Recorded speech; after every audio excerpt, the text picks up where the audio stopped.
നമസ്കാരം. ഗൾഫ് ഫോക്കസിലേക്ക് എല്ലാ പ്രേക്ഷകർക്കും സ്വാഗതം. ഞാൻ പ്രജിൻ സി കണ്ണൻ. നോക്കാം വിശദമായ റിപ്പോർട്ടുകൾ. സൗദി അറേബ്യയിൽ ഗാർഹിക തൊഴിലാളികൾക്കുള്ള വേതന സുരക്ഷാ പദ്ധതിയുടെ പുതിയ ഘട്ടം പ്രാബല്യത്തിൽ വന്നു. ഒന്നിൽ കൂടുതൽ തൊഴിലാളികൾ ഉള്ളവരെല്ലാം ഇതോടെ പദ്ധതിക്ക് കീഴിൽ വന്നു. ജനുവരിയിൽ എല്ലാ ഗാർഹിക തൊഴിലാളികളും പദ്ധതിക്ക് കീഴിൽ വരും. ഗാർഹിക തൊഴിലാളികൾക്കുള്ള വേതന സുരക്ഷാ പദ്ധതിയുടെ 4ാം ഘട്ടമാണ് ഒക്ടോബർ 1 പ്രാബല്യത്തിൽ വന്നത്. 2 അതിൽ കൂടുതലോ വീട്ടുവേലക്കാരുള്ള എല്ലാ തൊഴിലുടമകളും ഇതോടെ പദ്ധതിയുടെ ഭാഗമായി. 2025 ജനുവരിയിൽ പ്രാബല്യത്തിൽ വന്ന 2ാം ഘട്ടത്തിൽ 4 അതിൽ കൂടുതലോ ഗാർഹിക തൊഴിലാളികളുള്ളവരാണ് പദ്ധതിയുടെ ഭാഗമായത്. 2025 ജൂലൈ മാസത്തിൽ പ്രാബല്യത്തിൽ വന്ന 3ാം ഘട്ടത്തിൽ 3 അതിൽ കൂടുതലോ വീട്ടുവേലക്കാരുള്ളവർ പദ്ധതിക്ക് കീഴിൽ വന്നു. 2026 ജനുവരി 1 എല്ലാ ഗാർഹിക തൊഴിലാളികളും തൊഴിലുടമകളും പദ്ധതിക്ക് കീഴിൽ വരും. തൊഴിലാളികൾക്ക് കരാർ പ്രകാരമുള്ള ശമ്പളം ബാങ്ക് വഴി ലഭിക്കുന്നു എന്ന് ഉറപ്പുവരുത്തുന്നതാണ് പദ്ധതി. ശമ്പള വിവരം തൊഴിലുടമ ഓരോ മാസവും മന്ത്രാലയത്തിന്റെ മുസാനിദ് പ്ലാറ്റ്ഫോം വഴി അപ്ഡേറ്റ് ചെയ്യണം. നിയമലംഘനം നടത്തുന്ന തൊഴിലുടമകൾക്കെതിരെ ശക്തമായ നടപടി സ്വീകരിക്കുമെന്നാണ് മുന്നറിയിപ്പ്. തൊഴിലാളികളുടെയും തൊഴിലുടമകളുടെയും അവകാശങ്ങൾ സംരക്ഷിക്കുന്നതാണ് പദ്ധതിയെന്ന് മാനവ വിഭവശേഷി സാമൂഹിക വികസന മന്ത്രാലയം അറിയിച്ചു. 24 ജിദ്ദ. ഡൊണാൾഡ് ട്രംപിന്റെ ഗസ സമാധാന പദ്ധതി ഭാഗികമായി അംഗീകരിച്ച് ഹമാസ്. ഇസ്രയേലി ബന്ദികളെ മോചിപ്പിക്കാമെന്നും ഗസ ഭരണം സ്വതന്ത്ര സംവിധാനത്തിന് കൈമാറാൻ തയ്യാറെന്നും ഹമാസ് വ്യക്തമാക്കി. സമാധാന കരാറിന് മധ്യസ്ഥത വഹിക്കാനുള്ള തന്റെ ശ്രമത്തിൽ കാലതാമസമുണ്ടാകാൻ അനുവദിക്കില്ലെന്ന് ട്രംപ് ട്രൂത്ത് സോഷ്യലിൽ കുറിച്ചു. ഞായറാഴ്ച വൈകിട്ട് 6 മണിക്കുള്ളിൽ ഗസ സമാധാന പദ്ധതിയിൽ പ്രതികരണം അറിയിക്കണമെന്നായിരുന്നു ഹമാസിന്റെ അമേരിക്കൻ പ്രസിഡന്റ് ഡൊണാൾഡ് ട്രംപിന്റെ അന്ത്യശാസനം. ഇസ്രയേലി ബന്ദികളെ വിട്ടയക്കാനും ഗസയുടെ ഭരണം കൈമാറുന്നതിനുമാണ് ഹമാസ് സമ്മതം അറിയിച്ചത്. ഗസയിൽ സമാധാനത്തിനായി അറബ് ഇസ്ലാമിക രാജ്യങ്ങളും ഡൊണാൾഡ് ട്രംപ് നടത്തുന്ന ശ്രമങ്ങളെ അഭിനന്ദിക്കുന്നുവെന്നും ഹമാസിന്റെ പ്രസ്താവന. ഗസയുടെ ഭരണം അറബ് ഇസ്ലാമിക രാജ്യങ്ങളുടെ പിന്തുണയോടെ ടെക്നോക്രാറ്റുകളടങ്ങിയ സ്വതന്ത്ര പലസ്തീൻ സമിതിക്ക് കൈമാറാൻ തയ്യാറാണെന്നും ഹമാസ് അറിയിച്ചു. ഗസയുടെ ഭാവിയെപ്പറ്റി ഹമാസിനെ കൂടി ഉൾപ്പെടുത്തി ട്രംപിന്റെ സമാധാന പദ്ധതിയിലെ മറ്റു നിർദ്ദേശങ്ങൾ കൂടി ചർച്ച ചെയ്യണമെന്നുമാണ് ഹമാസിന്റെ ആവശ്യം. എന്നാൽ ഹമാസിന്റെ നിരായുധീകരണം അടക്കമുള്ള സമാധാന പദ്ധതിയിലെ മറ്റ് നിർദ്ദേശങ്ങളിൽ ചർച്ച വേണമെന്ന ഹമാസിന്റെ ആവശ്യത്തെക്കുറിച്ച് ട്രംപ് പ്രതികരിച്ചിട്ടില്ല. ഗസയിലെ ബോംബാക്രമണം അവസാനിപ്പിക്കാൻ ഇസ്രായേലിനോട് ട്രംപ് ആവശ്യപ്പെട്ടു. ഗസയിൽ ഇസ്രായേൽ സൈന്യം ആക്രമണം നിർത്തിവെച്ചതായി ആർമി റേഡിയോ സ്ഥിരീകരിച്ചിട്ടുണ്ട്. ബന്ദിമോചനത്തിനായി സജ്ജരാകാൻ സൈന്യത്തിന് ഇസ്രായേൽ സൈനിക മേധാവി ഇയാൽ സമീർ ഉത്തരവ് നൽകിയതായും റിപ്പോർട്ടുകളുണ്ട്. ഗസയിൽ ട്രംപിന്റെ നേതൃത്വത്തെ സ്വാഗതം ചെയ്യുന്നുവെന്ന് പ്രധാനമന്ത്രി നരേന്ദ്രമോദി പ്രതികരിച്ചു. International desk 24. Galfar engineering and contracting ചെയർമാനും ഒമാൻ ഫുട്ബോൾ അസോസിയേഷൻ മുൻ പ്രസിഡന്റുമായ Sheikh Salim bin Saeed bin Hamad Al Fanna Al Araimi അന്തരിച്ചു. ഒമാനിൽ ഫുട്ബോൾ പ്രോത്സാഹിപ്പിക്കുന്നതിനും നിർണായക പങ്കാണ് അൽ അറൈമി വഹിച്ചത്. ഒമാനിലെ പ്രമുഖ വ്യവസായിയായ Sheikh Salim bin Saeed bin Hamad Al Fanna Al Araimi 1972 Galfar engineering and contracting company സ്ഥാപിക്കുന്നത്. അറൈമിയുടെ ദീർഘവീക്ഷണവും നേതൃത്വവും ഒമാനിലെ ഏറ്റവും വലിയ കോൺട്രാക്ടറും പബ്ലിക് ജോയിന്റ് സ്റ്റോക്ക് കമ്പനിയുമായി ഗൾഫാറിനെ മാറ്റുകയായിരുന്നു. ഗൾഫാറിന്റെ ചെയർമാൻ സ്ഥാനം അലങ്കരിക്കുമ്പോൾ തന്നെ ബാങ്ക് സൊഹാറിന്റെയും സലീം ഇന്റർനാഷണൽ ഇൻവെസ്റ്റ്മെന്റ് ഹോൾഡിംഗ്സിന്റെയും ചെയർമാനുമായിരുന്നു അൽ അറൈമി.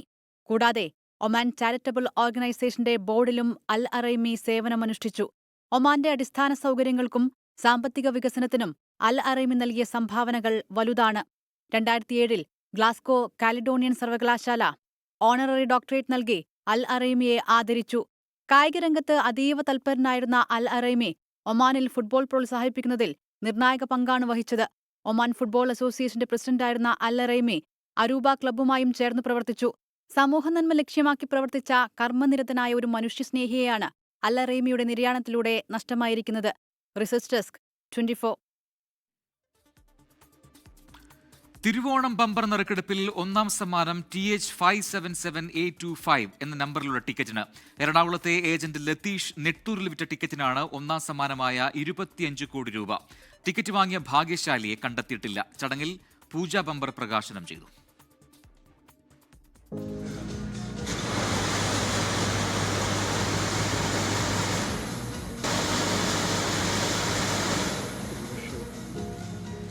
തിരുവോണം ബമ്പർ ഭാഗ്യക്കുറിയുടെ 1ാം സമ്മാനമായ 25 കോടി രൂപ സ്വന്തമാക്കിയിരിക്കുന്ന നമ്പർ TH577825.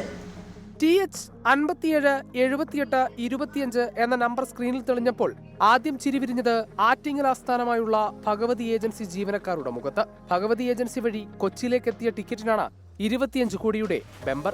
ഈ ടിക്കറ്റ് ഇപ്പോൾ എത്തിയത് വിവരം കിട്ടിയിരിക്കുന്നത് എറണാകുളത്തെ വൈറ്റില ഷോപ്പിൽ ഹോൾസെയിലോട്ടാണ് ഈ ടിക്കറ്റ് പോയിട്ടുള്ളത്. അവിടുന്ന് കസ്റ്റമർ എടുത്ത ടിക്കറ്റിലാണ് ബസ് അടിച്ചിട്ടുള്ളത്. ഇപ്പം ഇത് നമ്മുടെ എറണാകുളത്തുള്ള വൈറ്റില ബ്രാഞ്ചിൽ നിന്നാണ് വിറ്റ് പോയിട്ടുള്ളത്. അവിടെ ഒരു ചെറിയ ഏജന്റാണ് എടുത്ത് വിറ്റിരിക്കുന്നത് ടിക്കറ്റ്. അത് ആർക്കാണ് അത് കിട്ടിയിരിക്കുന്നതാണ് ഇനി അറിയാൻ കഴിയും. റെക്കോർഡ് വിൽപ്പനയാണ് ഇത്തവണ നടന്നത്. 75 ലക്ഷത്തിലധികം ടിക്കറ്റ് അച്ചടിച്ചു വിറ്റു. അച്ചടിക്കപ്പെട്ട ടിക്കറ്റുകൾ ഏറെക്കുറെ വിറ്റുതീർന്നു. റെക്കോർഡ് വിൽപ്പനയാണ് ഉണ്ടായത്. ഓരോ വർഷവും ഇത് വർദ്ധിച്ചു വരുവാണ്. പ്രത്യേകിച്ച് ഓണം ബമ്പർ എന്ന് പറഞ്ഞാൽ എല്ലാവരും മലയാളികളെല്ലാം ഓണം ബമ്പർ എടുക്കുന്നുണ്ട്. കേരളത്തിൽ എനിക്ക് തോന്നുന്നു ഇവിടെ വന്ന് യാത്ര പോകുന്നവർ അല്ലെങ്കിലൊക്കെ അവിടുന്ന് തന്നെ ബന്ധുക്കൾ ഉൾപ്പെടെ എടുക്കും. ഓണം ബമ്പർ ഓണാഘോഷം പോലെയാണ്. 20 പേർക്ക് ഓരോ കോടി രൂപ വീതം രണ്ടാം സമ്മാനം ലഭിക്കും. മൂന്നാം സമ്മാനം 50 ലക്ഷം വീതം 20 പേർക്കും, നാലാം സമ്മാനമായി 5 ലക്ഷം വീതം 10 പരമ്പരകൾക്കും, അഞ്ചാം സമ്മാനമായി 2 ലക്ഷം വീതം 10 പരമ്പരകൾക്കും ലഭിക്കും. 12 കോടി രൂപ ഒന്നാം സമ്മാനം ലഭിക്കുന്ന പൂജാ ബെമ്പർ ഭാഗ്യക്കുറിയുടെ പ്രകാശനവും ഇന്നത്തെ ചടങ്ങിൽ നടന്നു. 24 തിരുവനന്തപുരം. ഓണം ബമ്പർ ഒന്നാം സമ്മാനം ലഭിച്ച ലോട്ടറി ടിക്കറ്റ് വിറ്റത് വൈറ്റിലയിലെ ഭഗവതി ഏജൻസിയാണ്. നെട്ടൂർ സ്വദേശി MT ലതീഷ് വിറ്റ ടിക്കറ്റിനാണ് സമ്മാനം. നെട്ടൂരുകാർക്ക് തന്നെ ബമ്പർ ലഭിക്കണമെന്നാണ് തന്റെ ആഗ്രഹമെന്ന് ലതീഷ് 24നോട് പറഞ്ഞു. ഭാഗ്യശാലിയെ ഇനിയും കണ്ടെത്താൻ കഴിഞ്ഞിട്ടില്ല. 3 മാസം മുൻപ് 1 കോടി രൂപയുടെ ഭാഗ്യം തേടിയെത്തിയ ലതീഷിന്റെ ഭാഗ്യത്തട്ടിൽ ഇത്തവണ വന്നത് 25 കോടിയുടെ ബമ്പർ. സ്വപ്നമാണോ യാഥാർത്ഥ്യമാണോ എന്നറിയാത്ത നിമിഷം. സന്തോഷം നിറഞ്ഞ ആദ്യ പ്രതികരണം 24നോട്. 800 ടിക്കറ്റോളം ഞാൻ ഭഗവതിയിൽ നിന്ന് പർച്ചേസ് ചെയ്തിട്ടുണ്ടായിരുന്നു. 11 മണിക്ക് ഇവിടെ ടിക്കറ്റ് കംപ്ലീറ്റ് തീർന്ന് ആരാണ് എടുത്തേക്കണെന്ന് ഒരു പിടിപാടുമില്ല. ഞാൻ തന്നെ വണ്ടടിച്ചിരിക്കണേ, അടിച്ചേക്കണ നമ്പർ പോലും എനിക്കറിയില്ല. ലക്കി സ്റ്റാറായ ലതീഷിന്റെ നേട്ടം നെട്ടൂർ ഒന്നാകെ ഏറ്റെടുത്തു. നല്ലൊരു ഭാഗ്യവാനാണ് അയാള്. കാരണം ഒരു 3 മാസം മുമ്പാണ് 1 കോടി അടിച്ചത്. ഒരു നിഷ്കളങ്ക മനസ്സാണ് എനിക്ക് തോന്നുന്നത്. കാരണം ഈ എത്രയോ നാളുകളായി ആളുകൾ ഇങ്ങനെ ലോട്ടറി വിൽക്കാൻ തുടങ്ങിയിട്ട്. പക്ഷേ പ്രത്യേകിച്ച് നമ്മുടെ നാടിന് ഒരു വലിയൊരു ഭാഗ്യം തന്നെയാണ്. രാവിലെ മുതൽ രതീഷിന് ഭയങ്കര ആത്മവിശ്വാസം വരുന്നു. ജബാർക്ക എന്തായാലും നമുക്ക് അടിക്കും. ലഡു വേണ്ട, നമുക്ക് 500 പപ്സ് വേണം, ചെണ്ടക്കാരെ ഏൽപ്പിക്കണം.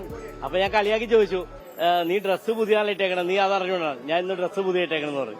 കൃത്യമായിട്ട് 1:10 വിവരം പറഞ്ഞു. 30 വർഷം മുമ്പാണ് ലതീഷ് നെട്ടൂരെത്തിയത്. സാമ്പത്തിക പ്രതിസന്ധിയെ തുടർന്ന് 1 വർഷം മുൻപ് ലോട്ടറി വിൽപ്പന ആരംഭിച്ചു. ബമ്പർ ലോട്ടറിയുടെ 2.5 കോടി രൂപ കമ്മീഷൻ ഇനത്തിൽ ലഭിക്കുമ്പോൾ ഒരുപാട് കടങ്ങൾ വീട്ടാനുണ്ട്. 19 ലക്ഷം രൂപ എനിക്ക് കടമുണ്ട്. കാരണം മോൻ UK പഠിക്കണം, അവന്റെ ലോൺ അടക്കണം. പിന്നെ ഒരു 10-30 ലക്ഷം രൂപ എനിക്ക് കടമുണ്ട്. ഈ കടം കൊണ്ട് മൂത്തിട്ടാണ് ഞാൻ ഈ ലോട്ടറി കച്ചവടം തുടങ്ങി. വൈറ്റ്ലയിലെ ഭഗവതി ഏജൻസിയിൽ നിന്നാണ് ലതീഷ് ടിക്കറ്റ് വാങ്ങിയത്.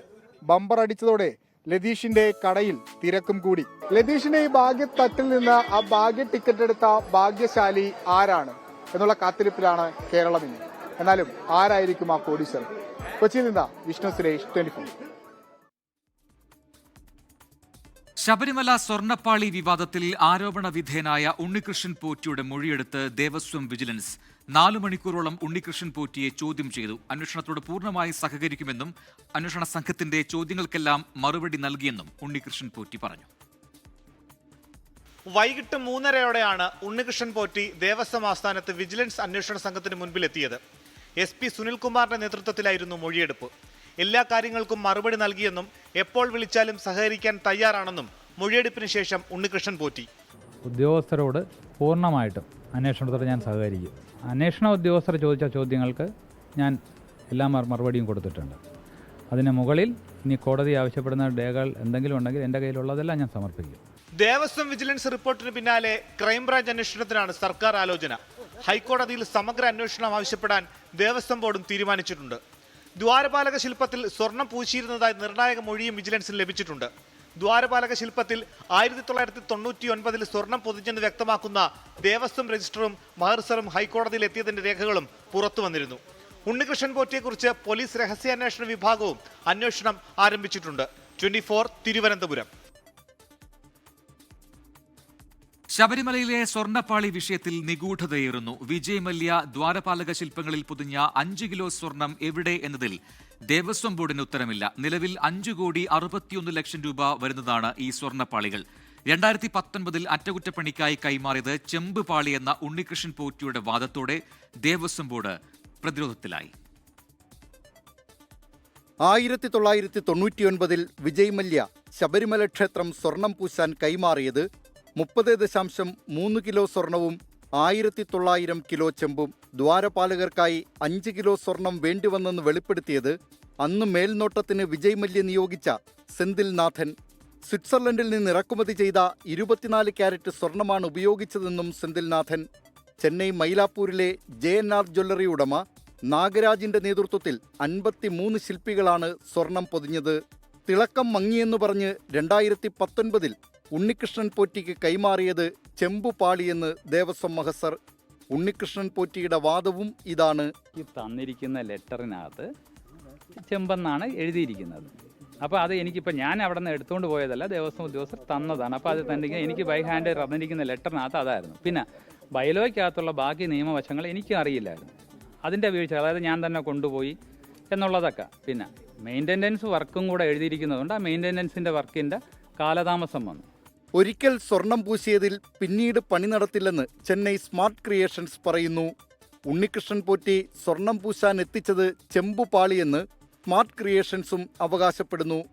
എങ്കിൽ അന്നത്തെ ആ സ്വർണം എവിടെ? 5.5 കോടിയുടെ സ്വർണം ആരടിച്ചു മാറ്റി? വരട്ടെ സമഗ്രാന്വേഷണം.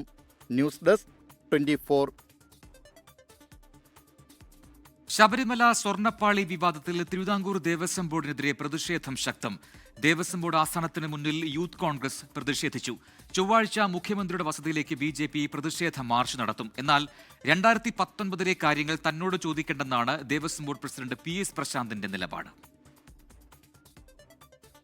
അത് 2019 കാര്യമാണ്, ആവശ്യമില്ലാത്ത കാര്യം പറയില്ല.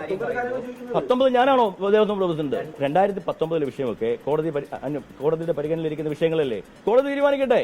ഞാനിപ്പോ എന്റെ കാലത്തെ കാര്യമാണ് ഞാൻ പറഞ്ഞത്. 2019 കാര്യമൊക്കെ ഞാൻ പറയാൻ ആളല്ല, അതെല്ലാം അന്വേഷണത്തിന്റെ പരിധിയിലിരിക്കുന്ന കാര്യങ്ങളല്ലേ.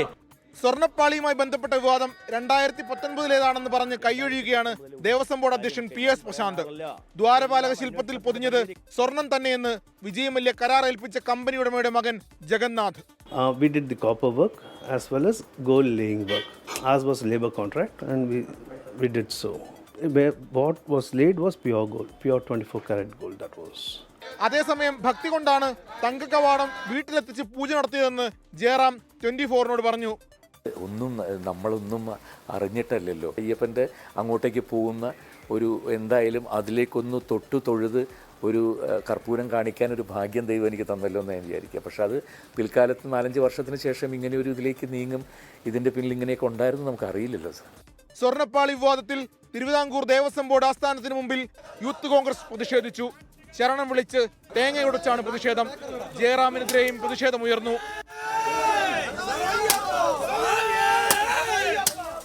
ശബരിമല സ്വർണ്ണപ്പാളി വിവാദത്തിൽ ആറന്മുളയിൽ വിശ്വഹിന്ദു പരിഷത്ത് നാമജപ ഘോഷയാത്രയും പ്രതിഷേധ ധർണയും നടത്തി. VHPയും ശബരിമല കർമ്മസമിതിയും സന്നിധാനം SHOയ്ക്ക് പരാതി നൽകി. CBI അന്വേഷണം ആവശ്യപ്പെട്ട് ചൊവ്വാഴ്ച BJP മുഖ്യമന്ത്രിയുടെ വസതിയിലേക്ക് പ്രതിഷേധ മാർച്ച് നടത്തും. News desk 24. ദാദാ സാഹേബ് ഫാൽക്കെ പുരസ്കാരം നേടിയ മോഹൻലാലിന് കേരളത്തിന്റെ ആദരം.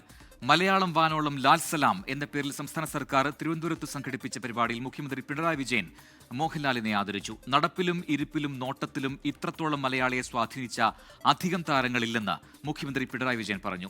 ലഭിച്ച എല്ലാ പുരസ്കാരങ്ങളും കേരളത്തിന് ആകെ ലഭിച്ചവയാണെന്ന് മോഹൻലാൽ മറുപടി പറഞ്ഞു. മലയാളത്തിന്റെ മഹാനടൻ മോഹൻലാലിന് തിരുവനന്തപുരം സെൻട്രൽ സ്റ്റേഡിയത്തിൽ 10,000ങ്ങളെ സാക്ഷി നിർത്തി കേരളത്തിന്റെ ആദരം. സംസ്ഥാന സർക്കാരിന് വേണ്ടി മുഖ്യമന്ത്രി പിണറായി വിജയൻ മോഹൻലാലിനെ പൊന്നാട അണിയിച്ചു, ഉപഹാരം സമ്മാനിച്ചു.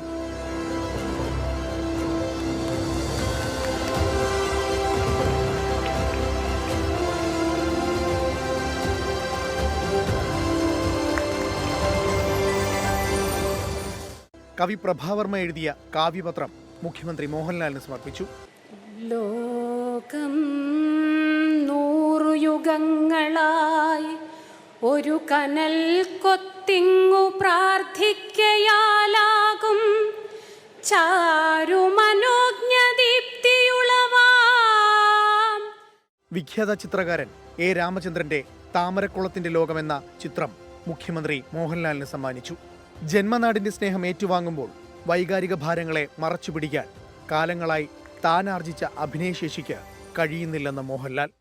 ഏറിയ വൈകാരിക ഭാരത്തോടെയാണ് ഞാൻ നിങ്ങൾക്ക് മുന്നിൽ നിൽക്കുന്നത്. ഇക്കാരണങ്ങൾ കൊണ്ടെല്ലാം അനുഭവിക്കുന്ന വൈകാരിക ഭാരത്തെ മറച്ചുപിടിക്കാൻ കാലങ്ങളായി ഞാൻ ആർജിച്ച അഭിനയശേഷിക്ക് അഭിനയശേഷിക്ക് സാധിക്കുന്നില്ല. മോഹൻലാലിനുള്ള അംഗീകാരം മലയാള സിനിമയ്ക്കുള്ള അംഗീകാരം കൂടിയാണെന്ന് മുഖ്യമന്ത്രി പിണറായി വിജയൻ. മോഹൻലാലിനുള്ള അംഗീകാരം മലയാള സിനിമയ്ക്കുള്ള അംഗീകാരം കൂടിയാണ്. ഇന്ത്യൻ സിനിമയുടെ വളർച്ചയ്ക്ക് മോഹൻലാൽ എന്ന അതുല്യപ്രഭ നൽകിയ മഹത്തായ സംഭാവനകൾക്കുള്ള ആദരവാണ് ഈ പുരസ്കാരം. അഭിനയ ജീവിതത്തിലുടനീളം മോഹൻലാലിന് പിന്തുണയും സ്നേഹവും അവസരവും നൽകിയ പ്രിയപ്പെട്ടവരുടെ സാന്നിധ്യം പരിപാടിയുടെ മാറ്റുകൂട്ടി.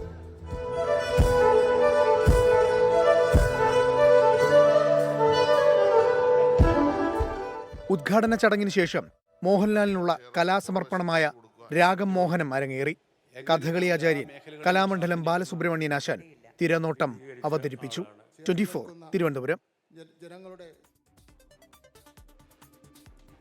ഗാന്ധി ജയന്തി ദിനത്തിൽ തെരുവ് ശുചീകരണവും ലഹരി വിരുദ്ധ ക്യാമ്പയിനും സംഘടിപ്പിച്ച് IUC UK Kerala chapter president Shainu Clear Mathews, general secretary and programme coordinator Romy Kuriakose എന്നിവരുടെ നേതൃത്വത്തിലായിരുന്നു പരിപാടി. വനിതാ യുവജന പ്രവർത്തകരടക്കം 22 സേവാ വോളണ്ടിയേഴ്സ് പങ്കെടുത്തു. ശുചീകരണ പ്രവർത്തനങ്ങളുടെയും സർവോദയ ലഹരി വിരുദ്ധ ക്യാമ്പയിനിന്റെയും ഉദ്ഘാടനം Bolton South and Walkden MP Yasmin Qureshi നിർവഹിച്ചു.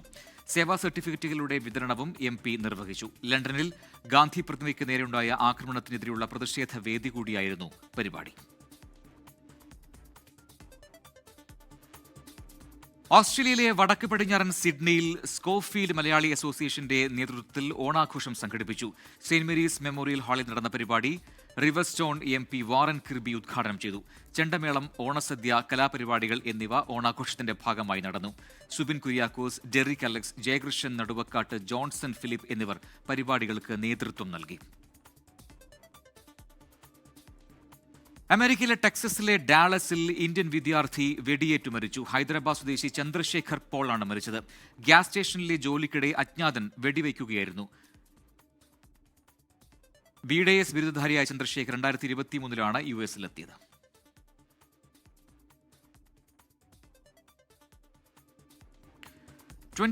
Big impact. ഇടുക്കി വണ്ടിപ്പെരിയാറിൽ സഹോദരിമാരായ വിദ്യാർത്ഥികളുടെ വീട്ടിൽ ഒടുവിൽ വെളിച്ചമെത്തി.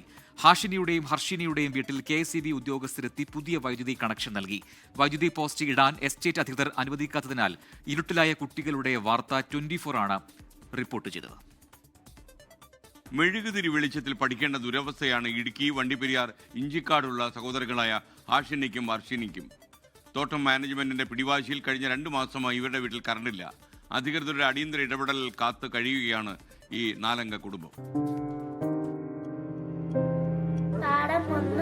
കണ്ണന്റെ മണ്ണു തീറ്റാം, മണ്ണു തിന്നിരിഞ്ഞാൽ കണ്ണൻ എന്നിങ്ങനെ 24 ഇടപെടലിലൂടെ ജീവിതങ്ങളിലേക്ക് വെളിച്ചമെത്തി. വണ്ടിപ്പെരിയാറിലെ ഹാഷിനിയും ഹർഷിനിയും 2 മാസമായി മെഴുകുതിരി വെട്ടത്തിൽ പഠിക്കുന്ന വാർത്ത ദിവസങ്ങൾക്ക് മുൻപ് 24 റിപ്പോർട്ട് ചെയ്തു. പിന്നാലെ പരിഹാരം തേടി നിരന്തര ഇടപെടൽ.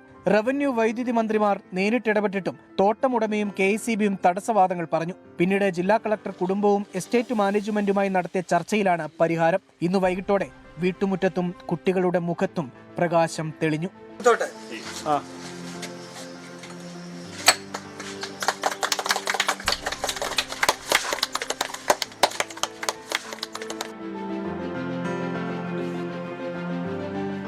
ഒത്തിരി സന്തോഷമാണ്. എല്ലാ ന്യൂസ് ചാനൽക്കും കളക്ടർക്കും ഒത്തിരി നന്ദിയാണ്. ഇന്ന് മെഴുകുതിരി വെട്ടത്തിൽ പഠിക്കണ്ട, ഒത്തിരി ബുദ്ധിമുട്ടായിരുന്നു. ഇന്ന് കറണ്ട് വന്ന കാരണം നല്ലപോലെ പഠിക്കാം. മെഴുകുതിരി വെട്ടത്തിൽ പഠിക്കട്ട, വെളിച്ചത്തിൽ പഠിക്കാം. കണക്ഷൻ വന്നിട്ട് ഏകദേശം ഒരു 45,000 രൂപ എടുത്ത് ബോർഡിന്റെ ഗവൺമെന്റിന്റെ ചെലവിൽ തന്നെയാണ് ഇവർക്ക് കണക്ഷൻ എഫക്ട് ചെയ്തിട്ടുണ്ട്. ഹാഷിനിക്കും ഹർഷിനിക്കും ഇനി വെളിച്ചത്ത് പഠിക്കാം.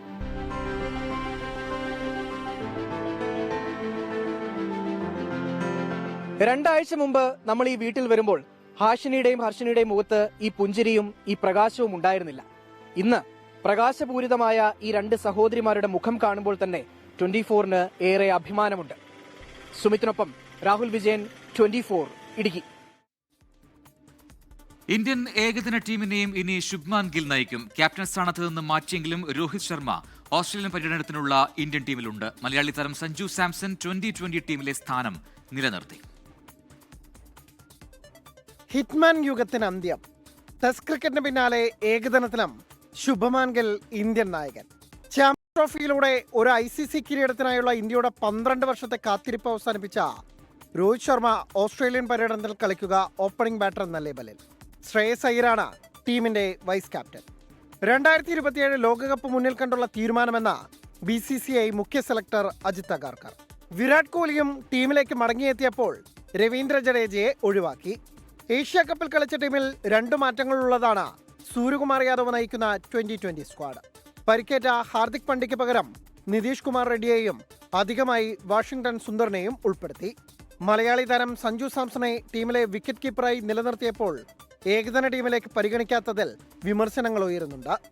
അവസാനം കളിച്ച ഏകദിനത്തിൽ സെഞ്ചുറി അടിച്ച 56.7 ശരാശരിയുള്ള സഞ്ജുവിനേക്കാൾ മുൻഗണന BCCI നൽകുന്നത് അരങ്ങേറ്റ മത്സരത്തിനായി കാത്തിരിക്കുന്ന ധ്രുവ് ജൂറലിലാണ്. Sports desk 24. ബുള്ളറ്റിൻ പൂർത്തിയാവുന്നു. ലോകത്തെവിടെയായാലും ഏത് സമയത്തും 24 വാർത്തകളും ഓഗ്മെന്റഡ് റിയാലിറ്റി പാക്കേജുകളും എക്സ്പ്ലെയിനറുകളും വിശദമായി കാണാൻ ഞങ്ങളുടെ യൂട്യൂബ് ചാനൽ നിങ്ങൾക്ക് സബ്സ്ക്രൈബ് ചെയ്യാം.